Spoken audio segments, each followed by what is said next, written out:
Cooler Master has received a lot of positive feedback on their portable full tower, the CM Stormtrooper, so it was a no-brainer trying to expand the line with the white edition of the case, which nowadays seems to be very popular for manufacturers, and an addition of a large windowed side panel so you can admire your hardware while it's crunching through games and chewing through frames. So we get the Stryker.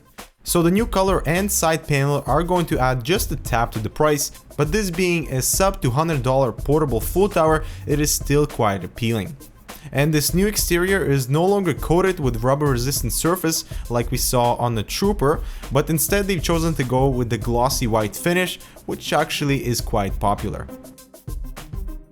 So let's check out the new color job and the windowed side panel. The top and the front panels are made entirely of plastic, with the rest of the body made of steel, so there is an obvious color difference between the two materials.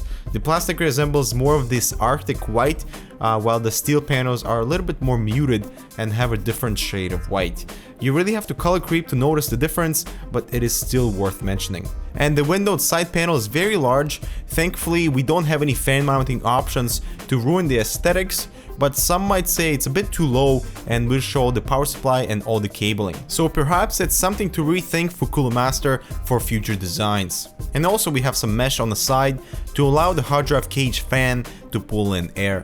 And so for the front panel, we have a single 2.5-inch hot swap drive, a very welcoming feature that we hope more manufacturers would implement.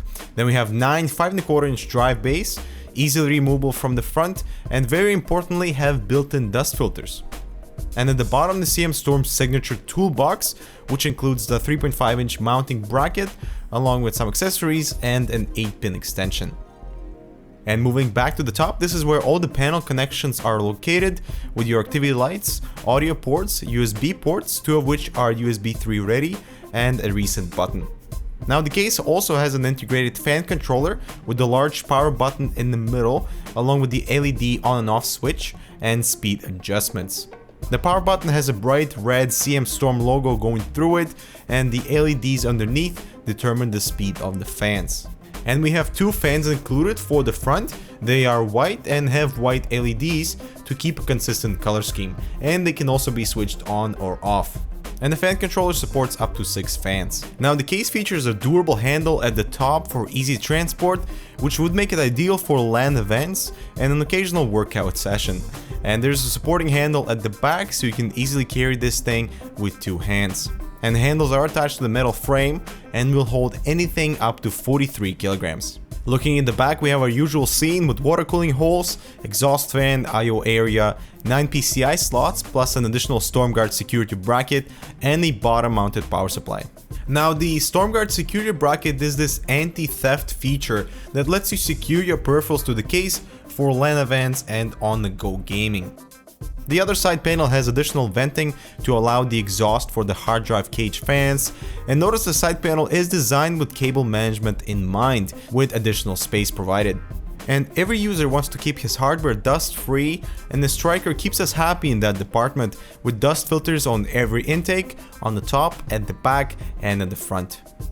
And taking a look inside, we have an identical interior as with the Trooper. We have 2 fans cooling your drives, and this is a modular design, so you can rotate either one or both of the cages to deliver airflow for the rest of the internals. Now this type of airflow is limiting if you have fan exhausting through the side panel. There is no incoming airflow for the motherboard area unless you have bottom intake fans installed. If you rotate the cage facing inside, then you'll have to deal with all the additional cabling coming from your drives, so choose the compromise that suits you best. We also have an additional drive rack for up to 4 2.5-inch drives. This is a very good way to utilize the space, but it might be difficult to wire the bottom drive. And if it's not something that you need, it is removable and allows dual 120mm fans to be installed at the bottom, and with that, a bottom 240 rad is also supported. And cable management should come at ease with all these rubber grommets, and I really like the oversized one at the bottom, which makes the initial process of wiring super easy. And looking in the back, we get a bunch of cable tie notches scattered all around and an additional cutout at the top, which would come in handy for wiring the top fans. The drive brackets are also standard, nothing new here, just simple toolless design, snaps right in place and allows 2.5-inch drives to be installed in the center. And the case comes equipped with a top 200mm fan for exhaust and supports dual 120 or 140mm fans as well. So you can install a second 240 rad at the top for a sweet water cooling setup. Unfortunately, we can't have it all, so notice the fans are practically touching the motherboard standoffs, so only the standard 15mm radiators are supported and nothing thicker. And since you cannot install fans outside of the frame, push and pull configurations are out of the window. And when it comes to GPU support, we have about 13 inches to work with, so no need to worry in that department. And checking out the system assembled, the interior is spacious and definitely allows for multi-radiator water cooling setup and monster graphics cards to be installed. I've had no issues doing any of the wiring and everything cleans up pretty well. The integrated fan controller is welcomed, especially if you are going to water cool. The side window also allows a glance for the internals, and the carrying handle is a bonus and might come in handy even if you don't frequently travel with your PC. However, there are some drawbacks to the Stryker, one starting with the color.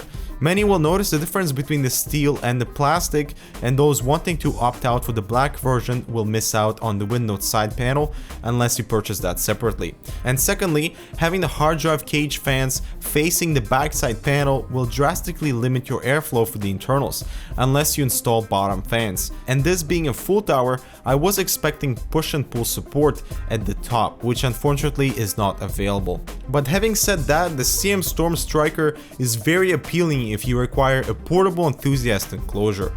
If you don't mind the white color and can work around limiting airflow, this may be a good choice for you. And we're giving it the Hard Rock Canucks damn good award. And that concludes our review for the CM Storm Stryker. Thanks guys for watching, and we'll see you next one.